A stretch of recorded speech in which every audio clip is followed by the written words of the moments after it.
உங்களை அழைப்பதில் நான் மிகவும் மகிழ்ச்சி அடைகிறேன்.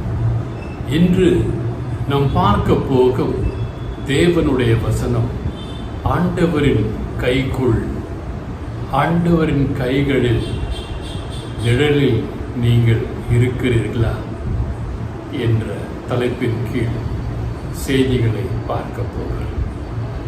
ஒரு சிறிய பையன், தாய் தந்தையை இழந்த பையன், பாட்டியின் வீட்டில் வளர்கின்ற பையன், பள்ளியிலே சற்று துக்கமாய் எப்போதும் இருப்பதைக் கண்டு ஆசிரியர் அவனை அடித்து விடுகிறார்.